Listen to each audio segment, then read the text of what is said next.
dhinaca kale laacibka xulka Portugal iyo kooxda United Bruno Fernandes ayaa aad u amaanay xidiga isku wadanka yihiin ee Cristiano Ronaldo ka oo rikoor sameynaya dhanka gool dhalinta xulkiisa Portugal. Ronaldo iyo Bruno ayaa mar kale isku arkay xulka Portugal iyagoo wada ciyaaray mid kamid ah kulamadooda ugu xisaab badnaa. Ronaldo wuxuu rikoorkiisii goolasha uu gaaray waliba 900 oo dhinac u sii dhaafay laacibkan.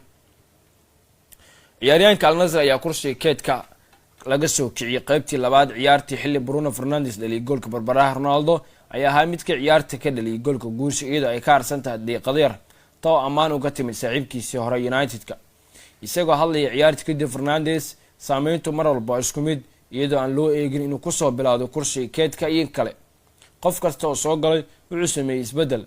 Ronaldo wuxuu dhaliyay goolkiisii 901 haddana wuxuu ku socdaa 1000 taw ah waxa uu doonayo. Fernandes wuxuu iftiimiyay xaqiiqda ah Ronaldo haatan ku socdo 1000 gool inkastoo da'diisu ay tahay 39 sano. CR7 ayaa saameyn weyn ku yeeshay ciyaartii Scotland markii uu soo galay wuxuuna mar kale muujiyay inuu weli noqon karo farqiga horseeday dalkiisa isagoo sidoo kale goolkii guusha Portugal ka gaareen Croatia ciyaartii ka sii horeysay Nations League khamiistii isagoo dhaliyay 900. isbuuc cusub oo la qaatay Portugal. Ronaldo ayaa haatan ku laaban doona Sacuudi Carabiya iyadoo Al Nassr ay raadinaysa inay gaarto guusheedii labaad ee xiriir ah horyaalka Sacuudiga. waxay wajihi doonaan Al Ahly marka fasax xulku dhamaado. waxaa laga yaabaa Ronaldo ka hor yimaado siixa cusub ee kooxdaasi Ivan Toney ayaana suuragal tahay inay iska hor yimaadaan xidigan Portugiiska ah. dhinaca kale sheekooyinka saaxiibayaal waxaa qayb ka ah faloobkii hore Manchester United Memphis Depay waa uu ka tagay qaaradda Yurub. markan wuxuu warwareego wuxuu marba koox aado wuxuu marba meel fariisto ugu dambeyn kabiisii uu ka qaatay qaaradda Yurub. Memphis Depay faloobkii hore United Depay ayaa ku biiray kooxda Brazil Corinthians taa oo laga yaabo ugu dambeyn inuu soo afjaro waayihiisa Yurub. Depay ayaa dalbanayay waqtigiisii markay ay timaado inuu doorto kooxda uu soo socota xagaagan. 30 jirkan ayaa bishii June ka tagay kooxda Real Ben Atletico de Madrid si xor ah wuxuuna haatan aaday Brazil si ugu biiray kooxda Corinthians isagoo tijaabada caafimaad halka ku maray ama dalkiisa hooyo ayuu ku maray caafimaadka. sida dhawaan ku aragnay Steve Page u dhaqaaqaysta Depay Brazil ayaa laga yaabaa inay soo afjirto waqtigiisa uu ku ciyaariyay xulka qaranka Netherlands ee Ronald Koeman. tababaraha ayaa ka mamnuucay ciyaaryahankii hore Ajax inuu dhaqaaqo boqortooyada Sacuudi Carabiya maadaama uu arkay in horyaalka uusan ahayn mid lagu tartami karo. Depay oo 2 sano niyad jab ku qaatay Manchester intuu u dhacay 15 ayaa dhaliyay Atletico Madrid ama Atletico de Madrid 13 gool 40 kulan oo u saftay. wuxuu si joogta uga mid ahaa xulka Netherlands ay ku jiraan ololihii dhawaa Euro 2024. Depay ayaa kooxda Corinthians u saxay heshiis dhacay 2026 waxaa la soo bandhigay iyadoo loo soo bandhigay saxaafadda xidigan Hollandeeska ah. 30 jirkan ayaa sidoo kale la xiriiriyay kooxaha Rome, Sevilla, Rayo Vallecano laakiin wuxuu uu bilaabay marxaladiisa xirfadiisa meel ka baxsan qaaradda Yurub oo sheegay inuu ku qanacsan yahay halkaasi inuu aado xidigan cajiibka ah. Memphis kooxo kala duwan ayuu u soo ciyaaray laakiin markaan waxa uu doortay in uu halkaasi aado. dhinaca kale laacibka kooxda Napoli isaga dhaqaaqay ee Victor Osimhen isagana su'aalo badan ayaa laga weydiiyay xidiga uu jecel yahay ama xidigaha oo ku daydo laacibkan oo qayb ka ciyaartooyda ugu muhiimsan kooxda Napoliska inkastoo kooxdaasi ay iska fasaxda laacibka qaab amaahna uu ku dhaqaaqay. abaalmarinta ciyaaryahanka sanadka CAF 24 ay si degdeg ah u noqonaysa arin mowduuc ah iyadoo xaflad December ay soo dhowdahay. abaalmarinta ciyaaryahanka sanadka CAF 24 ay noqonaysa mid aad u hadalhayaan taageerayaasha iyo daneeyaasha kubadda cagta Afrika. abaalmarintan qaaliga si joogta u soo jiidatay dareenka muhiimka ah ayaa aragtay dhowr ciyaartooy oo caan ah kubadda cagta kuwa oo sheeganaya sharafta sanadihii ugu dambeeyay. 2023 Osimhen ayaa ku guuleystay abaalmarinta kadib markii xilli ciyaareed heer sare ah uu la qaatay kooxda Napoli.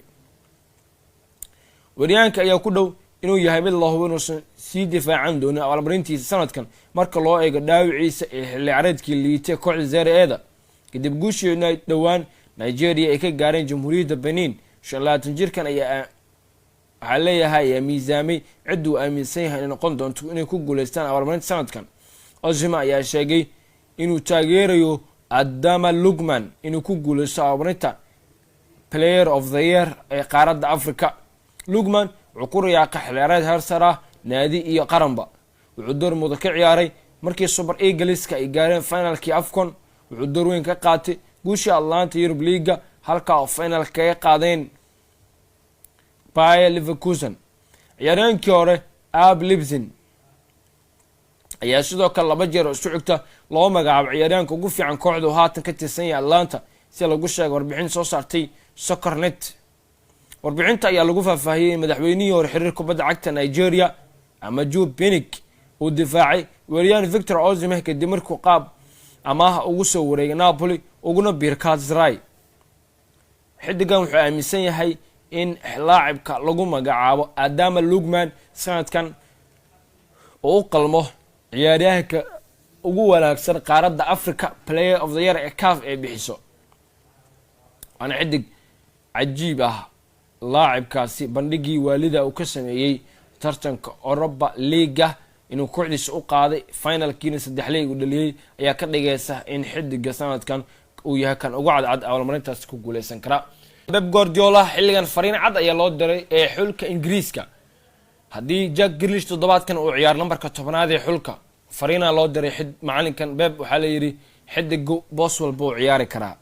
ciyaaryahanka Aston Villa ayaa lagu qasbay inuu xakameeyo dareenkiisa dabiiciga ah garoonka Etihad, laakiin waxa leeyahay ninkan ma ahan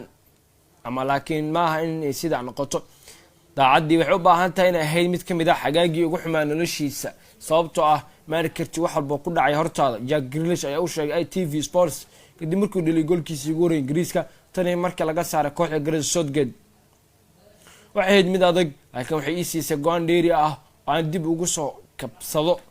goolkii saddexaad ee caalamiga uu dhaliyay xidiga City ayaa ahaa mid qurux badan isagoo markii ugu horeysay darbo ku tuuray cidhifka fog ee shabaqa Ireland kadib markii kubad ka helay Declan Rice. dadaalkaasi sare wuxuu si wax ku wada xaqiijiyay guushii 2 gool Nations League England ay gaareen. Grealish wuxuu isku celi waayay inuu faraha dhaga saaro isagoo ka dabaal degay wadankii uu matali jiray heerka 20 jirada iyadoo ku orinayeen inta badan taageerayaasha soo buux dhaafay garoonka Afif Stadium 25 daqiiqo ugu horeysay ciyaarta. waxay u ekeyd wax nafis ah marka la eego fal cadawtinimo. inkastoo Grealish uu sheegay Euro kadib xilaareedkiisii ugu xumaa uu qaatay, waxay ahayd waqti dheer tani markii aan ku jiray ciwaanada sabab wanaagsan, laakiin wuxuu xasuusiyay qof walba tayadiisa gaarka ah. Sabtidii Grealish ayaa iftiimiyay kadib markii booska 10aad u soo wareegay maamulaha ku meel gaarka England Lee Carsley. waxa uu baalaa in rajeynay in Pep uu soo xasuusto kadib markii uu arkay xirfadiisa hoos u dhacday heer kooxeed. cadayntan 20 sano jirkan wuxuu u qalmaa in booskiisa uu ka helo City ka hadda la muujiyay booskiisa saxda ah. runtii maana arkin tani markii rikoorka Britishka 100 milyan gini ugu wareegay 2020.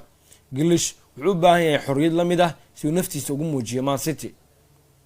kaliya wuxuu ku guuleystay inuu diiwaan geliyo 14 gool 17 caawin 127 kulan u saftay kooxda Guardiola ilaa iyo maanta, kuwa oo ah nambarada ugu yar ciyaaryahan tayo leh.